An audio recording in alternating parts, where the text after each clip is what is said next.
Os mercados financeiros, eles aproximam a macroeconomia, a política macroeconômica da vida das pessoas, né? Quer dizer, é claro que questões como inflação, emprego, que estão lá na macro, bem no núcleo da macro, mexe muito com a vida das pessoas.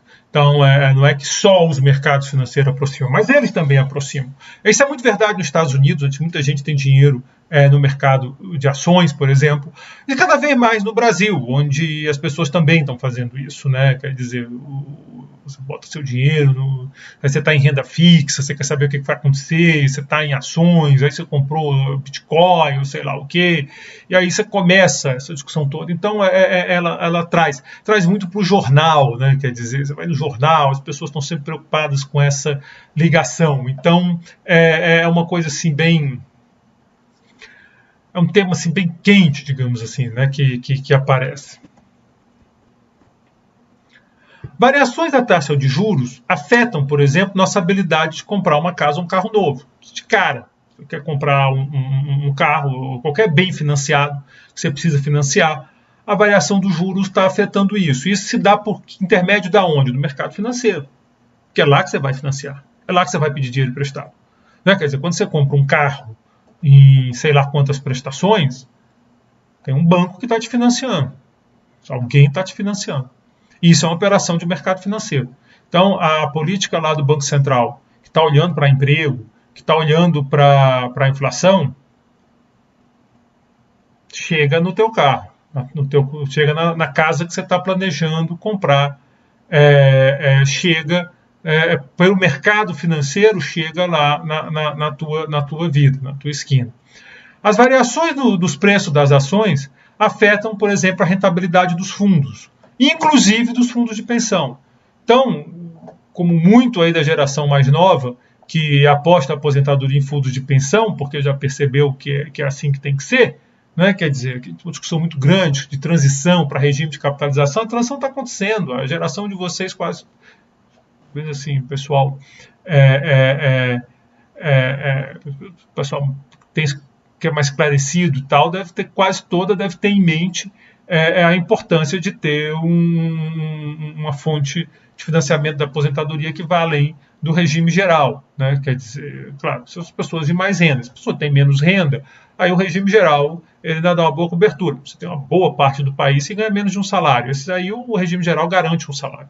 Eu estou falando se você quiser ir além do que o regime geral oferece, que para algumas pessoas não é um valor muito alto, você sabe que você vai ter que ter uma aposentadoria própria. Você pode fazer isso por tua conta, botando dinheiro, investindo, comprando ações, sei lá o quê.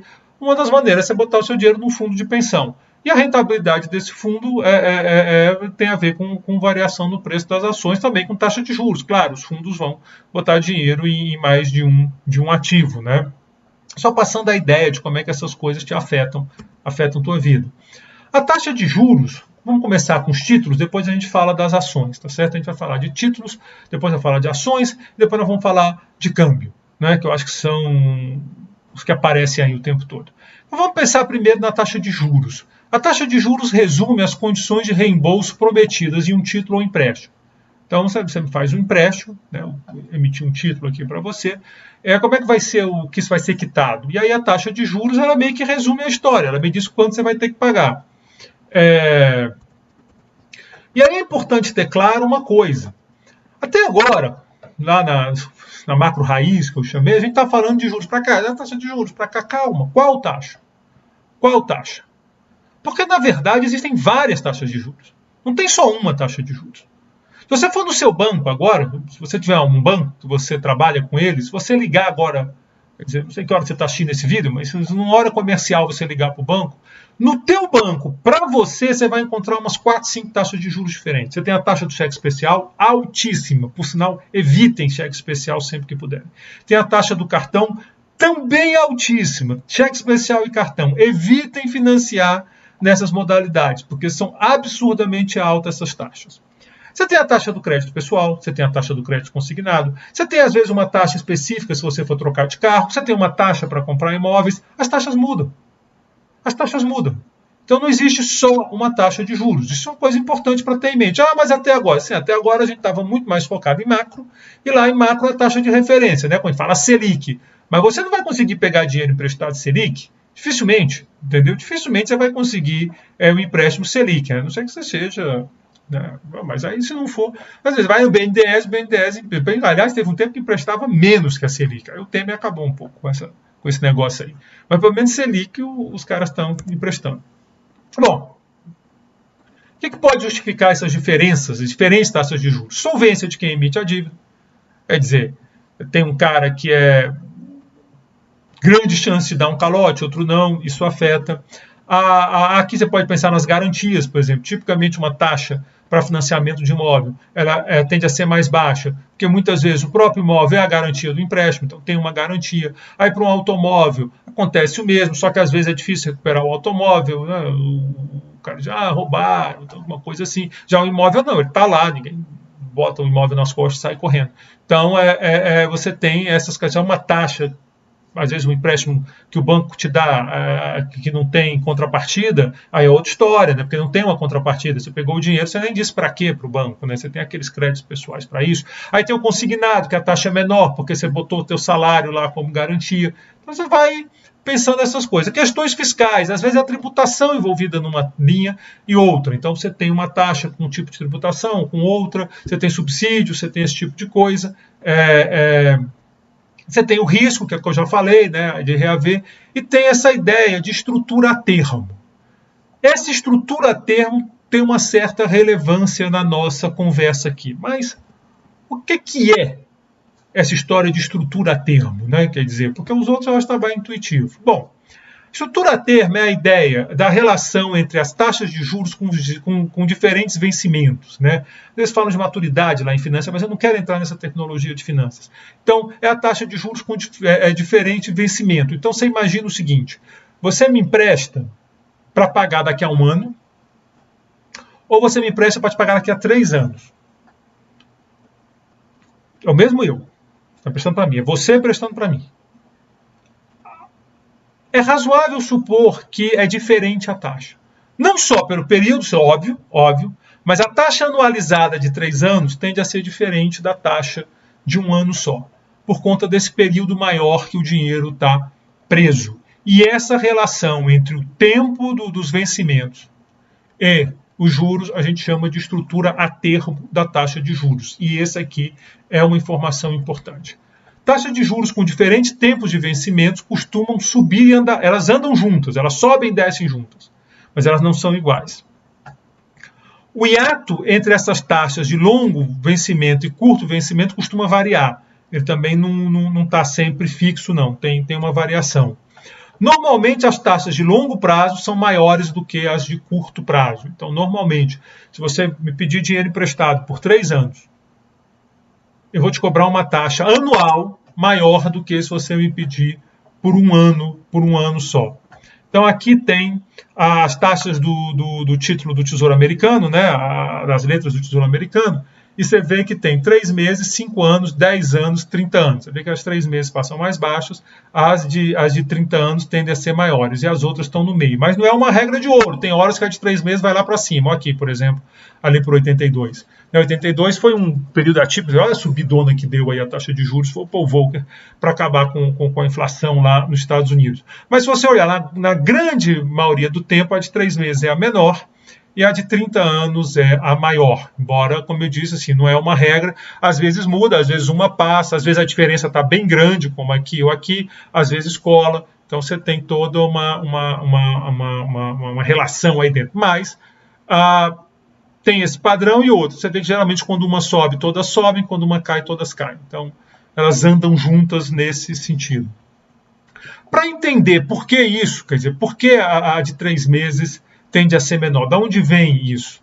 Considere que você tem 2 opções, tem 2 opções aí no mercado para você. Na primeira, você coloca o dinheiro, um título que paga uma taxa de juros I3T daqui a 3 anos. Então você botou seu dinheiro hoje nesse título, você só pode resgatar daqui a 3 anos. E a taxa de juros é I3T. Na segunda, você coloca o seu dinheiro também num título. Imagina que é o mesmo emissor, para não dar confusão. ele paga I1T no primeiro ano. Ele paga um I1T. Supõe que fica estável, só para a gente não ficar aqui abusando de número. Você resgata o dinheiro e investe em um título do mesmo tipo no ano seguinte. E depois você faz isso novamente ao final do segundo ano. Então, veja bem, nos dois casos você investiu por 3 anos. Os dois casos. Num e no outro. No primeiro, você botou o dinheiro, deixou passar 3 anos e foi buscar. Você não podia pegar o dinheiro no meio do caminho. No segundo, a cada ano você pega o dinheiro e reinveste. Essa é a diferença dos títulos. O que eu estou dizendo é que a taxa anualizada do primeiro tende a ser maior. Claro que no período de 3 anos, isso é óbvio, uma é de 3 anos, outra é de 1. Mas eu estou dizendo que mesmo olhando ano a ano, a do primeiro tende a ser maior. Então está aqui o primeiro. O primeiro é esse. 3 anos, né, exemplo do livro, esses gráficos azuisinhos são sempre do livro. 3 anos. E está aqui o segundo. Você investiu, tirou, investiu, tirou, investiu, tirou. Perceberam aqui qual é a diferença, né? No primeiro caso, teu dinheiro está preso por 3 anos. No segundo caso, você pode resgatar a cada 1 ano e investir novamente. Se não tivesse nenhuma surpresa no mundo, se fosse um mundo assim, bola de cristal, todo mundo sabe o que vai acontecer. Imagina, falar um mundo sem surpresa logo numa época que tem pandemia, tem guerra, tem eleição, tem não sei o quê. O mundo é cheio de surpresas, né? Quer dizer, olha aí a tempo que a gente está passando. Olha aqui eu dando aula para um computador, né? De frente para um computador, para vocês assistirem aí, sabe Deus onde, os vídeos e tal. Se não for uma grande surpresa tudo isso acontecer, quem podia imaginar ali, vou dizer, mesmo no final de 2019, quando eu encerrei o semestre de 2019, quando que eu imaginei que eu estaria nos 2 anos seguintes, 2020, 2021, já um pedaço de 2022 dando aula assim. O mundo tem surpresas, né? Mas se o mundo não tem surpresa, não tem nada do tipo, as duas aplicações tinham que dar o mesmo retorno. Tinha que ser igual. A taxa de juros anualizada tinha que ser a mesma. Pois, do contrário, todos escolheriam a aplicação com maior retorno. Então, se você tem dinheiro para ficar 3 anos preso e tem uma opção que paga mais que outra, todo mundo quer que paga mais. Aí a que paga mais fica muito procurada, aí tem um ajuste e tal. Então, o retorno de umas aplicações, nessas condições aqui, elas tendem a se igualar. O nome desse fenômeno é arbitragem. Então, a primeira coisa que vocês têm que ter em mente é o seguinte: mercado, especialmente mercado financeiro, arbitra o tempo todo. Você quer ganhar dinheiro no mercado financeiro, encontra uma situação que não está arbitrada e arbitra você. Você vai ganhar muito dinheiro, entendeu? Você vai ganhar muito dinheiro. Por exemplo, supõe que nesse mundo sem surpresas, você percebesse que você está ganhando mais deixando o dinheiro por 3 anos. O que você faz? Você vai lá, pega emprestado no 1 mais 1 mais 1, mais 1 mais 1 mais 1, você pega emprestado lá e investe no outro. Como o de 3 anos está pagando mais, você se deu bem. Você ganhou dinheiro, dinheiro apareceu do nada, você não tem um tostão furado no bolso. Aí você pegou emprestado daquele cara que está no 1 mais 1 mais 1, certo? Vamos supor, você pegou 1 milhão emprestado, e depois de 1 mais 1 mais 1, você pagou para o cara 1 milhão e 200. Então, tudo bem, você pegou 1 milhão emprestado, botou no que dá 3 seguidos, que está preso por 3 anos. Lá você tirou 1 milhão e 300 e pagou 1 milhão e 200 para outro cara, você ganhou 100 mil sem fazer nada, velho. Você ganhou 100 mil só porque você percebeu essa oportunidade. Isso chama arbitragem. Essas coisas, quando acontecem, todo mundo corre, a arbitragem ocorre, então não tem essas diferenças. Mas isso no mundo sem surpresas. Porque no mundo com surpresas, o mundo tem riscos, tem confusão. O fato da aplicação de 3 anos, o dinheiro ficar preso por mais tempo, dificulta a tua possibilidade de responder à surpresa. Então você vai querer um prêmio de risco para compensar o título mais longo. Você quer um prêmio para cobrir esse risco. Então, de novo, no mundo sem surpresas, teria que ser igual. Agora, no mundo sem surpresa, o cara que fez 1 mais 1 mais 1, se nesse meio tempo vem uma pandemia e ele perde o emprego, ele pode retirar o dinheiro, porque é 1 mais 1 mais 1, ele não tem obrigação de ficar com aquele dinheiro preso. Ele retira o dinheiro e ele vai gastar com outra coisa. Mas o cara que prendeu por 3, não. O cara que prendeu por 3 anos, esse cara não pode resgatar o dinheiro. Então, como teu dinheiro está preso, claro, o mercado tem modos, pode ter mercado secundário de título e tal. Eu estou só fazendo uma situação simples para a gente enxergar o que está acontecendo. Como o teu dinheiro está preso por mais tempo, é razoável que você queira um prêmio para isso. Então você vai dizer, olha, mas tem um cara aqui me oferecendo que eu posso prender o dinheiro só por um ano, depois eu renovo, renovação automática, eu não preciso nem ir no banco, entendeu? É aqui no celular, eu abro, pá, renovei. Né? Tranquilo, o custo de transação é mínimo. Né? Então, para eu deixar o dinheiro preso com você, eu vou querer uma coisa a mais. E por que todo mundo não corre e faz a arbitragem? Porque nem todo mundo está disposto a pagar esse prêmio de risco. Nem todo mundo está disposto a pagar esse prêmio de risco. Pode ser que alguns prefiram ganhar menos, mas com menos exposição ao risco. Outros talvez topem ganhar mais para se expor ao risco de prender o dinheiro. Então, o equilíbrio acontece. Não é que está tendo arbitragem, é que é o prêmio de risco que está embutido. Então, a equação da estrutura a termo teria essa forma, é aproximada, né? Porque como o juro é composto, não é exatamente assim essa médiazinha, mas a ideia de que o juros de 3, ele é a média dos juros de 1, né? Mais um prêmio de risco, esse PR, tá? De novo, se aproximar, está no livro essa expressão, eu trouxe, isso é um pouquinho mais complicado, mas em termos aproximados funciona. Aqui está a média do prêmio de termo da letra do Tesouro de 3 meses. Então, você vai vendo, né? No 3 meses não tem prêmio, porque é o menor de todos. 6 meses, 0,14. 1 ano, 0,61. 2 anos, 0,93. 1,08, 1,35. Vê que vai subindo. Quanto maior o tempo, vai aumentando esse prêmio, que é muito intuitivo, o que é lógico. Agora, às vezes, vira de ponta cabeça. Nós vamos já falar como é que acontece esse negócio de virar de ponta cabeça. Mas aqui o dado está mostrando isso. Bom, a curva de rendimento chama yield curve. Eu sempre me atrapalho com essa expressão. Curva de rendimentos, em português, ela mostra o rendimento. Eu bati errado ali, impressionante. Ela mostra, porque agora vai melhorar, porque eu consegui um óculos direito, mas eu tinha que ficar trocando de óculos, aí fazia, não via. Bom, ela mostra o rendimento por ano, porque para ler o livro eu preciso de um óculos e para olhar a tela eu precisava de outro. Agora eu arranjei um que funciona para os dois. Ela mostra o rendimento por ano dos títulos como função do prazo de vencimento do título. Normalmente, essa curva apresenta inclinação positiva, por essa razão que a gente está discutindo. A curva de rendimento apresentar inclinação negativa indica que o mercado está esperando queda na taxa de juros. Né? Geralmente é um sinal de recessão. Então, quando você mostra o rendimento por ano dos títulos como função do prazo do rendimento, normalmente ela tem inclinação positiva. Mas de vez em quando ela inverte. Quando ela inverte é porque está todo mundo esperando queda de juros, o que geralmente é sinal de recessão chegando. Então, aqui nós temos em 2010, por exemplo, a curva como ela tem que ser. Ó. A curva apontando para cima, a curva crescente. Quanto maior o prazo do título, maior a rentabilidade. Aqui no 81 estava ao contrário. Por quê? Porque em 82 teve aquela subida gigante dos juros. Né? A gente viu aqui no gráfico. Aqui, em 82 você teve essa subida, um pouco antes de 82, né? Ali por aquela época, 81, você teve aquela subida gigante, eu não esqueci a data agora. Você teve a subida gigante. Na sequência, o que se espera? Uma queda dos juros. E aí você tem, então, a curva, a expressão que o pessoal usa no mercado é que a curva de rendimento se inverte. Então, foi o que aconteceu em 81, e em alguns momentos isso acontece. Né? Aqui, durante o período da pandemia, a curva só faltou dançar balé. Não é porque ficava tudo muito doido, muita incerteza, muita confusão. Bom, os preços dos títulos, eu estou falando até agora de rendimento, de juros, mas o título tem preço também. Você pode negociar o seu título. Aliás, é isso que acontece no mercado. Você comprou um título de 30 anos, não quer dizer que você vai passar 30 anos olhando.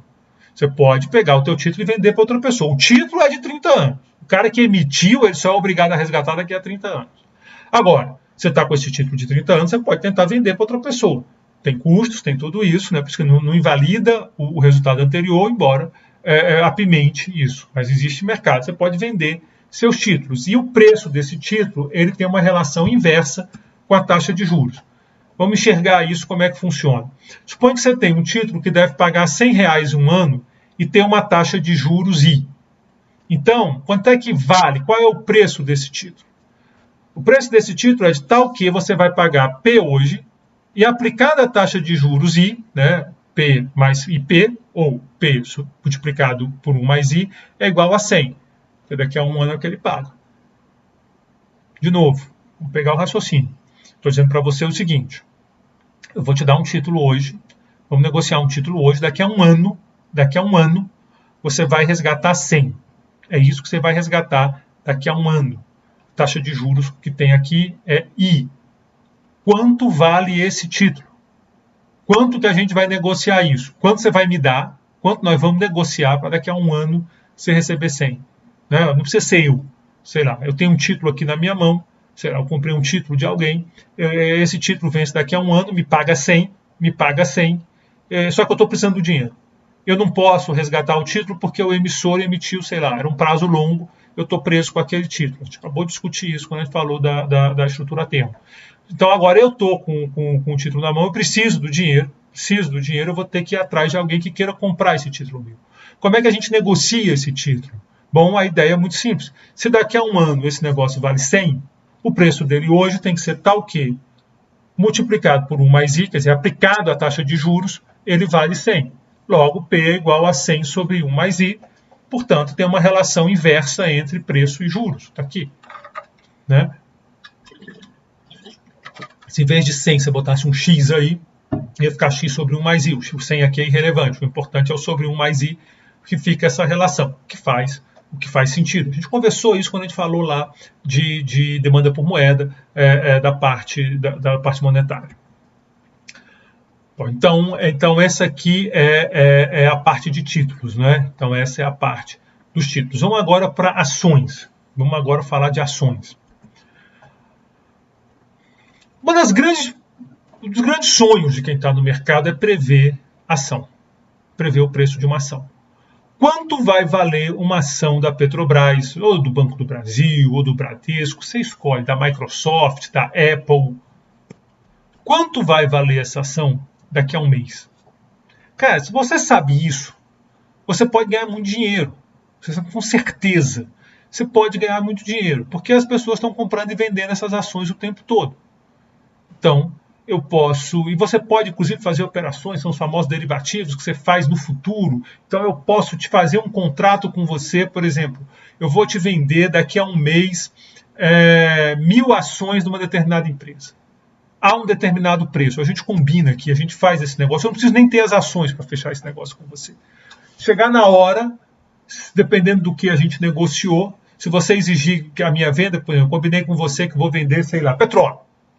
Eu vou te vender barril de petróleo, 1 milhão de barril de petróleo a $100 cada um. Fiz esse negócio com você. Está feito o negócio. Daqui a um mês. Bom, como é que funciona isso? Daqui a um mês, eu tenho que te vender a 100. Se o preço do barril estiver acima de 100, estou ferrado, meu amigo. Que tu vai querer comprar de mim. Roberto, me vende a 100. Eu vou ter que te vender a 100, você vai pagar 100 para mim e vender, sei lá, 130 para quem está comprando, a guerra aí e tal. Eu suponho o contrário. Suponho que daqui a um mês a guerra acabou, resolveram o problema, o petróleo foi regularizado e o petróleo caiu para 85. Aí você se deu mal, que você me pagou para ter esse direito, você não vai exercer, porque você não vai querer comprar a mim de 100 quando o mercado vai comprar de mim de 100 quando o mercado está vendendo a 85. Então tem esse tipo de operação acontecendo no mercado o tempo todo. Então se eu souber com certeza o preço do barril de petróleo, daqui a um mês, eu posso ganhar dinheiro. Posso ganhar porque eu não trabalho no mercado, mas o pessoal que está no mercado pode ganhar dinheiro. Vale para uma ação também, a mesma lógica para uma ação. Então a gente combina um preço de uma ação, daqui a lá, tem de compra, tem de venda, tem opção de coisas. Então, dá dinheiro saber o preço das ações. Só que, existem fortes evidências de que o preço da ação segue um negócio chamado passeio aleatório, que tem essa cara aqui. Preço em T mais 1 é igual a mais PT mais Epsilon, onde esse Epsilon é um ruído branco. Eu não sei aqui como vocês estão no curso de econometria. Mas se vocês já tiverem andado um pouquinho no curso de econometria, vocês sabem que o ruído branco é uma coisa que não pode ser prevista. Não dá para prever. É eu jogar uma moeda justa e você querer adivinhar se é cara ou coroa. Você não consegue. Você tem uma chance de acertar, de errar. Mas não é uma coisa que você consiga... Eu joguei uma moeda, deu cara. Vou jogar das 5 vezes, na quinta. Não te ajuda muito. Nada disso te ajuda muito. Uma coisa assim, completamente aleatória, digamos assim. Se isso for verdade, você não tem como prever amanhã. O melhor que você pode fazer é pegar o de hoje, né? Aí tem esse A aqui para dar um ajustezinho, ele geralmente é bem pequenininho, só para ajustar o modelo. O melhor que você pode fazer é pegar o preço de hoje, mas a variação do preço, que é o que você quer mesmo, você não consegue prever. Essa é a hipótese do preço da ação como passeio aleatório, que é muito usada em mercados financeiros. Então, se você me perguntar qual é, Roberto, quanto é que vai ser o preço da ação da Petrobras amanhã? Eu te digo, quanto está hoje? O melhor chute que você dá é esse. É isso mais uma coisa que você não consegue prever. É isso que coloca essa abordagem. E aqui está para vocês o preço das ações canadenses diante de seus valores passados, né? Aqui uma defasagem de um mês. Você vê que crava, né? Crava. E reparem aqui que é quase uma 45, né? Que ele tem uma mudancinha ali, mas é quase 45. Então, crava. É quase que passando 45 passando pela origem. Desculpa, tem um deslocamentozinho aqui mínimo. Então é aquela formulação. Aqui para os Estados Unidos, também aqui saindo do zero, a bem dizer. É o Azinho bem pequenininho, com uma inclinação de quase 45 graus, e está tudo concentrado aí. Esse é o SP500 com defasagem de um mês. Então você tem essa ideia de que o preço das ações se comporta como esse passeio aleatório. Essa ideia está ligada à hipótese de mercados eficientes. Então, há uma hipótese importante lá em finanças chamada mercados eficientes. Qual é a ideia aqui? A ideia é o seguinte: o preço de uma ação é o valor presente líquido dos dividendos esperados. Pensa assim, qual é o preço de uma ação? Quanto que essa ação vai te dar de dinheiro lá para frente? É tanto? Então é dali que você vai tirar o preço dessa ação, certo? Então, pensando numa teoria. Se tiver uma informação nova, muda a expectativa sobre os dividendos da empresa no futuro, né? Porque é uma informação nova. Por exemplo, teve uma guerra, está tendo uma guerra lá da Rússia com a Ucrânia. Você está pegando fogo, bomba para tudo que é lado, sanção para tudo que é lado. Isso muda a expectativa de, por exemplo, dos lucros da Petrobras. Muda. Agora, só vai ter efeito se for uma surpresa. Porque se não for surpresa, a informação não é nova e já está incorporada aos preços. Então vamos supor que pensa ali no final de janeiro. Já tinha uma sensação muito forte que ia ter a guerra. Né? Apesar de estava dizendo que não vai ter, eu não quero invadir, já tinha. O que estava acontecendo com o preço? Ele vai se ajustando. Não precisa acontecer. Então, se você tem a informação que algo vai acontecer, se você tem essa informação, você já incorpora no preço. Então, quando essa coisa acontece, o efeito já foi incorporado. A única maneira dessa coisa afetar o preço é se ela for uma surpresa, se ela for uma coisa que ninguém conseguia imaginar que ia acontecer. Então, vamos pensar na Pfizer. Você tem ações da Pfizer. Quando chega a pandemia e a Pfizer desponta como uma empresa que ia conseguir fazer a vacina, as ações delas disparam. Há uma surpresa ali dentro. Ninguém esperava aquela pandemia, ou poucas pessoas esperavam. Agora, antes da Pfizer chegar com a vacina, não precisou a Pfizer chegar com a vacina para acontecer isso. Quando foi ficando claro que a Pfizer ia chegar na frente, as ações já começam a subir. Ela vai chegar na frente. Então, o mercado está sempre antecipando. Como ele antecipa, esses efeitos não vão afetando os preços que estão sendo negociados em mercado, porque ele está antecipando o tempo todo. A não ser que seja uma coisa não antecipada, que ninguém tinha conseguido antecipar aquilo, que não tinha como saber que aquilo ia acontecer. E aí você tem o efeito no preço da ação. Só que você não tinha como saber que aquilo ia acontecer, porque se você tivesse, ela teria sido antecipada, a não ser que você tenha poderes divinos, né? Quer dizer, só você sabe. Se você tem um canal exclusivo com Deus que te dá essas informações, é outra história. Mas aí também, se você tem isso, você não vai contar para ninguém, né? Você não vai ser bobo de contar para os outros, porque vai ser tua fábrica de dinheiro. Né? Quando as pessoas, e vou dizer mais, quando as pessoas perceberem que você tem esse canal, porque você está sempre acertando, acabou, porque na hora que vem que você está comprando, opa, aquele cara ali que sempre acerta está comprando. Então é uma desgraça o negócio. É uma desgraça. Claro que isso eu estou pedindo uma eficiência de mercado, que o mercado esteja esperto vendo essas coisas todas. Então é aí que vem a ideia de mercados eficientes. Bom, em geral, o retorno das ações de ter ação, né? E aí vai pensar no retorno da ação, é o dividendo e a variação do preço, né? Isso entra no retorno da ação. Ele tende a ser mais volátil do que a taxa de juros. Então ele sobe e desce com mais força. Agora, em média e em prazos maiores, ele é maior do que o dos juros. Então, em média, claro, você pode se dar muito mal, pegar uma ação, a empresa faliu, se deu muito mal. Agora, em média, na média, se você pegar a média, ele é mais nervoso, ele dá mais alto e mais baixo, mas quando você pega um prazo longo, em média, ele bate a taxa de juros. Quer dizer que se você vai aplicar por um período muito longo, talvez seja interessante você botar em ações e não em títulos. Porém, cuidado com a carteira de ações que você vai comprar. Não vai comprar a carteira de ações que você viu o cara na internet lá, principalmente se ele estiver gritando, batendo na mesa, fica longe do que esse cara está falando, porque chances são que esse negócio seja um problema. Procure, ou você se informe, aqui nós estamos falando de estudantes de economia, então uma das áreas que vocês podem se especializar é essa, então você se informe, você vai trabalhar nisso, ou procure profissionais de reputação de reputação estabelecida no mercado. Tem vários, inclusive alguns que gritam na internet, mas que são bons profissionais. Façam uma pesquisazinha para ver quais ações você deve comprar. Mas se você comprar direitinho, aí tem os índices de ação que pega, faz um mix já para você. No longo prazo você tende a ganhar mais. Agora, sempre você pode dar o azar de pegar o dia ruim, né? Quer dizer, imagina você, um coitado que tinha que vender as ações dele ali em outubro de 2008. Se ferrou, porque em setembro caiu o mundo, depois volta, mas daqui que volte, às vezes não tem esse prazo. Então esse é o sobe e desce, as ações têm risco maior.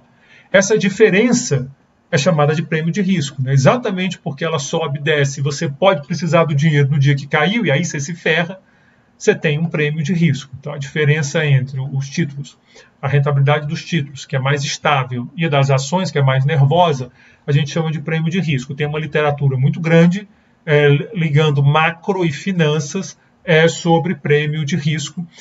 O artigo,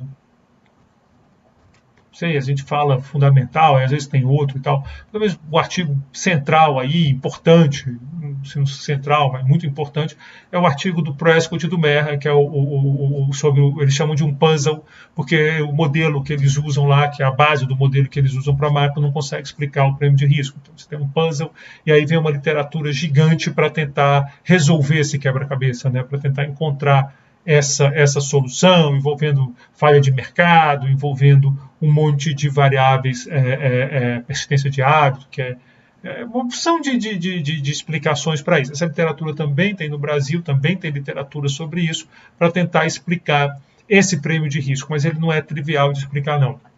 E aqui vocês estão vendo os dois retornos, né? Aqui eu não trouxe os dados brasileiros, porque isso é uma desgraça, a gente tem um problema de inflação, quebra para cá, quebra para lá. Aí você vai fazer uns períodos pequenininhos, você não vai fazer um negócio bonito assim, de 50 anos, né? Porque assim, é uma confusão desgraçada. Os caras dão dureza. Um monte de estatal, aí pega um escândalo, cai tudo. Aqui não, aqui você está vendo nos Estados Unidos, né? Como é mais nervoso. O SP500 é o principal índice lá de ações, né? O índice composto, tipo nosso Ibovespa aqui. Aí você está vendo aqui como ele é nervoso, né? Ele sobe, desce, sobe, desce, sobe, desce, sobe, desce, enquanto que a letra do Tesouro é aqui. Mas, em compensação, na média, ele é maior do que o Tesouro. Bom, e finalmente, que no último tópico, como eu falei, a conversa ia envolver títulos, ações e câmbio. Vamos chegar agora no câmbio. O argumento de arbitragem que nós usamos para explicar lá a estrutura a termo. O prêmio de risco aqui ele vem de arbitragem, o prêmio de risco que a gente acabou de falar ele vem de arbitragem. Lembre, o mercado está sempre arbitrando. O mercado financeiro, a grande, digamos assim, mágica lá é a arbitragem. É onde as coisas acontecem. Você está sempre arbitrando e é por isso que o mercado está funcionando, entendeu? E as pessoas estão ali fazendo isso, essa função está fazendo isso. E isso vale também para o câmbio. E quando a gente pensa em câmbio, a gente costuma pensar em bens e serviços, que nem nós fizemos quando falamos de câmbio na unidade passada. É o que vem na cabeça.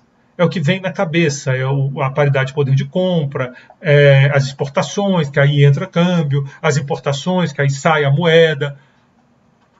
Mas existe um fluxo gigantesco de câmbio, de moeda, de dólares no mercado financeiro. Isso é maior do que o câmbio, o fluxo nas exportações e importações. Verdadeiros trilhões de dólares girando o mundo numa velocidade assim, assustadora. Então, e esses dólares estão rodando no mercado financeiro. E eles entram e saem do país. Então, eles também afetam o câmbio. Talvez seja mais importante até do que o outro. Isso é um belo debate. Às vezes parece que é um, às vezes parece que é outro e tal. Mas essa coisa é muito importante. E esse argumento de arbitragem, ou seja, o mercado financeiro está lá arbitrando, também acaba relacionando as variações no câmbio aos diferenciais de juros internacionais, ou seja, a diferença entre a taxa de juros dos países, ou, se quiser simplificar, a diferença entre a taxa nossa e dos Estados Unidos, tomando os Estados Unidos como referência para o mundo. Considere que o investidor deseja investir $100 por um ano. Então, você é um investidor, você quer investir $100. Bota 100 milhões para ficar mais divertido, por exemplo. 100 para fazer a conta. Ele pode colocar o dinheiro nos Estados Unidos a uma taxa I, ou ele coloca o dinheiro no Brasil a uma taxa I estrela. Essas são as duas opções que ele tem. A arbitragem é sempre assim, a gente olha uma opção, olha a outra e a gente vê o que acontece para a coisa equilibrar. Se investir nos Estados Unidos, ao final de um ano ele terá 100 vezes I mais 1 mais I. Não é? E a taxa de juros, então, por exemplo, se for 10%, ele vai ter 110 daqui a um ano. Não é? Vai ter 100 mais 10, 110, é exatamente essa formulazinha aqui. Isso se ele investir nos Estados Unidos, ele tem dólares. Ele tem 100 dólares. Ele vai ter que escolher investir nos Estados Unidos, 100 I mais I, onde I é a taxa de juros nos Estados Unidos. No Brasil é estrela. Eu devia ter feito o contrário, né? Porque o Brasil, estrela geralmente fica para o exterior, mas tudo bem, o exemplo já está feito. Para investir no Brasil, ele deverá transformar os dólares em reais. Se a taxa de câmbio for ET, os 100 dólares valerão ET vezes 100 reais. Então, se a taxa de câmbio for 5, 100 dólares vale 500 reais. Atenção, aqui eu estou diferente do livro. O livro usa o conceito americano. Nós já conversamos sobre isso quando falei de câmbio pela primeira vez. Se não lembra, volta lá no vídeo. E aí seria 100 sobre E. Mas eu já tinha feito usando o livro, mas pensei, cara, isso não está legal, porque toda a nossa intuição é que se o câmbio é 5, 100 dólares vale 500 reais. E eu não vou virar isso de ponta cabeça. Então eu fiz do estilo brasileiro. Então todos os meus resultados estão de ponta cabeça em relação ao livro, mas não estão de ponta cabeça em relação à nossa intuição. Quando você for estudar no livro, tem esse detalhe. No último slide eu também registrei, que é para não esquecer. Mas eu devia ter registrado logo aqui. Mas eu estou falando para vocês estão vendo. Depois de um ano, ele vai ter 1 mais I estrela vezes 100 E. Então, ele vai ter 100 E. Então, por exemplo, tem 100 dólares. A taxa de câmbio é 5. Ele troca por 500 reais. Depois de um ano, ele tem 1 mais I estrela, 500 reais. 500 reais. Não dólares. Ele transformou em reais. Então, agora são 500 reais. Se ele quiser levar o dinheiro de volta para os Estados Unidos, se quer levar o dinheiro de volta, porque ele é americano, ele quer saber de dólar, ele terá que converter pela taxa de câmbio de daqui a um ano, ou quando vencer o título dele, ou desse período, que pode ter mudado. Nada garante que a taxa de câmbio vai ficar a mesma. Mesmo em regime de câmbio fixo, e nós conversamos isso na unidade passada, às vezes o câmbio muda. Que dirá, por exemplo, o Brasil tem câmbio flutuante, nós tivemos grandes desvalorizações, se você pegar os últimos 10 anos, nós tivemos alguns momentos de grandes desvalorizações, ali por 2014, 2015, agora em 2020, começando 19, 20, até o começo de 21, nós tivemos grandes desvalorizações do câmbio. Não é? Então, o câmbio que vale na hora de reconverter não é o câmbio que ele fez, a não ser que ele tenha feito um seguro, é outra história. Mas é o câmbio que está valendo naquele momento. As duas opções de investimento terão o mesmo retorno, ou seja, vai haver arbitragem. Repara que aqui eu estou desconsiderando a questão de risco país. Se eu considerar, vai aparecer um termozinho de risco aí, eu estou desconsiderando. Se 100, 1 mais I, que é o que ele tem nos Estados Unidos, tem que ser igual a 100, 1 mais I estrela sobre ET, que dividido por ET mais 1, que é o que ele tem se aplicar no Brasil. Aí corta o 100 com 100, aí fica esse cara aqui. Aí vai fazendo a algebrazinha e tal, fica assim. Aí eu inverto, volto a dizer tal contrário em relação ao livro, aí vai ficar que ET mais 1 sobre ET é igual a 1 mais I estrela sobre 1 mais I. Então eu fiz a continha toda por esse jeito. Repare, então, que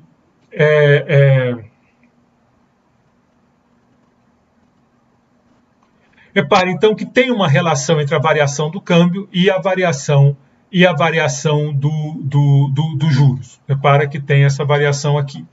Eu estou com medo de ter cometido algum errinho aqui na conversão, porque estrela é a taxa do Brasil, né? Eu acho que tem aqui um errinho. Depois eu vou olhar de novo e na aula a gente conversa. Bom, a equação acima é chamada paridade descoberta dos juros e pode ser aproximada por isso daqui, entendeu? Pode ser aproximada dessa forma. Eu estou achando que nessa de ficar indo e vindo em relação ao livro, eu acabei trocando algum termo. Deixa eu ver aqui se está tudo certinho. T mais 1. Tá. Tá tudo certinho. Bom, depois eu vou confirmar e na aula eu converso com vocês. Joia? Porque acho que tem alguma coisa aqui que está dando